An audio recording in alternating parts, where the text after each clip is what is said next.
Gemini, hi! Welcome to Mr. Queen PH. At ito ang inyong energy update for November 1 to 15, 2025. Na late na tayo. Better late than never. Ayan, so this is a general reading. Just take what resonates. Watch your Sun, Moon, Rising, Venus para sa iba pang message. Okay? So let's see what's the energy for you ngayong first half ng November. Overall energy, the moon. Okay. Kind of emotional kayo. Your challenge is the Six of Swords. Your opportunity is the Death card. And your blessing is the Four of Swords. Naku, anong nangyari, Gemini? Oo. So, your energy is in the process of transformation.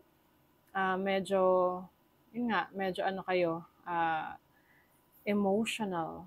You are feeling a lot of emotions this time. Maaring yung iba sa inyo ay yung nananahimik o kaya nagkakaroon ng solitude. Yung sinasarili nyo muna yung mga problema nyo. Yung challenge nyo kasi is yung pag-move on, yung pagpunta sa bagong direction.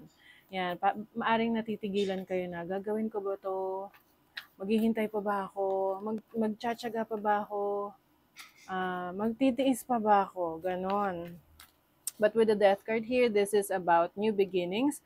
May opportunity ka na makapagsimula ng bago. Oo, sa iyong life. So this is you changing things, changing your relationship, changing your career, changing your business. Ano man tong gusto mong baguhin sa sarili mo. And your blessing is the Four of Swords. So Four of Swords is about healing. So allow yourself, no, i-allow mo yung sarili mo na mag-heal, i-allow mo yung sarili mo na pagdaanan yung process na yan. Kasi journey mo yun no? And in the end, pasasalamatan mo yung sarili mo kasi hinayaan mo yung sarili mo na mag-move on, mag-try ng mga bagong bagay sa life mo. Diba? Tingnan natin. Ano pa? Ano yung energy ng ano tong the moon? Tingnan natin. What is the moon? Bakit may moon? The King of Wands. Ayan. So, pwedeng merong person sa buhay mo, like, an air sign, kagaya mo, or pwede rin namang fire sign, kasi fire sign yung King of Wands. Or Cancerian energy. Aries, Leo, Sagittarius. Ayan. So, maaring itong person na to, siya yung dahilan, kaya ikaw ay medyo emotional ngayon, ano man yung connection mo sa kanya, relationship mo sa kanya, pwede rin namang you are parang na-overwhelm ka ngayon sa maraming nangyayari sa buhay mo. This is also about finding motivation. So, minamotivate mo naman talaga yung sarili mo. Naghahanap ka ng excitement sa life mo ngayon. What is the Six of Swords? The High Priestess. Oh, yung iba sa inyo hindi kayo nagta-tap in sa inyong instinct, sa inyong intuition. Your intuition is telling you what to do. Oo. So, pakiramdaman mo ang iyong sarili. Ano ba yung sinasabi ng instinct mo, ng intuition mo? Ano yung kailangan mo gawin? With the High Priestess here, this is also about secrets or katahimikan or yun nga, gusto mong manahimik. Pero may mga bagay kasi na mas maganda na i-share mo, sinasabi mo sa mga taong mapagkakatiwalaan mo. 'Di ba? Kailangan mong ilabas yan. What is the Death card? It's the Hierophant. This is mentorship. So, merong person sa buhay mo that is willing to mentor you, to give you yung advice, mag-share ng knowledge sa'yo. So, you have that opportunity to receive guidance or inspiration from someone na maaring merong malaking impluensya sa'yo, someone na nagsusupport sa'yo, someone na naniniwala sa kakayanan mo. Some of you also meron din kayong opportunity na ikaw mismo mag-share ng knowledge and skills mo, ng experiences mo sa iba. Kasi you'll never know kung sino yung may mga pinagdadaan na rin na kagaya ng sayo. So, sharing that, it's your way na parang ilabas yan.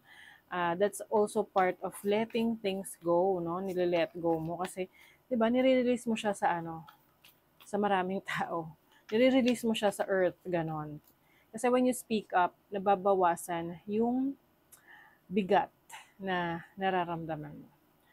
Four of Swords, the Queen of Cups. Oh, it's time to love yourself, focus in tapping with your creative talents and skills.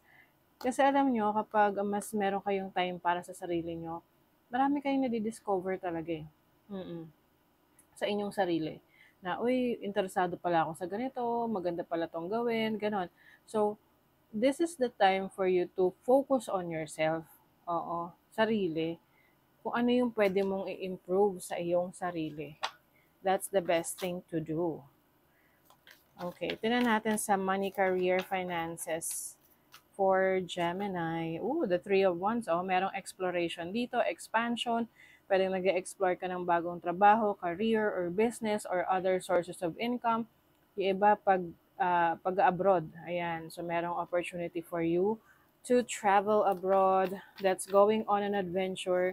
And makaka-receive ka rin ng good luck sa yung career, business, or sa finances mo.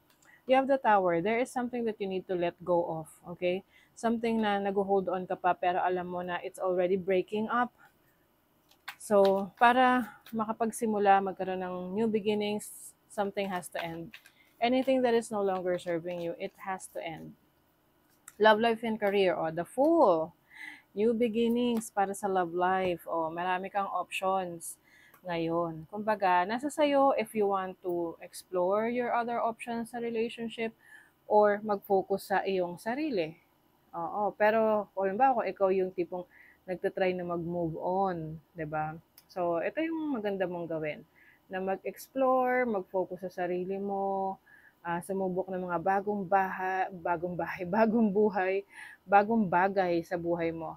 I also see someone is, meron person sa buhay mo. This can be kahit na anong relasyon nito sa'yo, no? Pwedeng kaibigan, kapatid, parents, kamag-anak, na hinihikayat ka.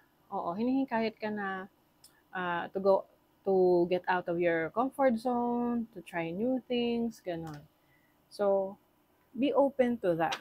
Lalo na kung gagaling ka sa isang breakup or sa isang issue with someone that is close to you, regardless kung ano yung relationship mo sa kanila. Love, romance, affection, friendship. Tingnan pa natin. Recognition. You will be recognized by the people who loves you. No? Yung talagang malalaman mo kung sino yung mga taong nagmamahal sa'yo kasi na-appreciate ka nila, malaki man yan o maliit, yung iyong mga achievements sa buhay. Nakasupport sila sa'yo. Spark of curiosity. Ayan, some of you are going through spiritual awakening, part yan ng journey ninyo.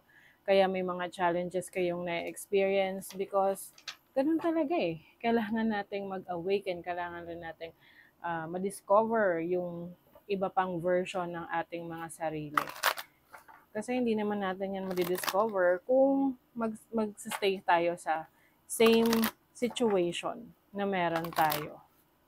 Nandito tayo para mag-evolve, para mag-explore, mag-enjoy, masaktan. Alam mo yun? So, it's for the experience talaga. Diba? Soul's growth. Growth is never easy. Have faith and trust in the journey. Ito yung sinasabi ko sa inyo. Diba? Trust in your journey. Kaya nga, nagiging mahirap yung sitwasyon para sa iba sa inyo is because, kumbaga nirarock. Ang tawag doon, parang, yung sitwasyon mo ngayon is parang pinapaalis ka sa sitwasyon na yan. Ito na lang yung example. 'Di ba? Malalaman mo na, 'di ba ng bata tayo, malalaman mo na lumalaki ka na kapag sumisikip na yung mga damit mo, 'di ba? Kasi tumatangkad ka na, ganun. So, that's also the same with our journey. So, syempre kailangan magbago ka na ng damit mo, palitan mo na yung wardrobe mo kasi nga hindi na kasya sa yung mga damit mo. Parang ganun, 'di ba? So, you have to explore.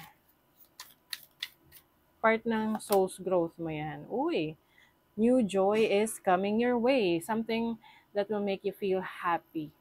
Magbibigay sa'yo ng fulfillment sa life. And also, yung joy naman kasi parang, kumbaga, hahanapin mo yung joy. You have to find the joy in anything or in a simple thing. Kahit na simpleng bagay, merong magbibigay ng kasiyahan para sa So you have to appreciate that. Okay? So that is your reading, Gemini. Thank you so much and see you again.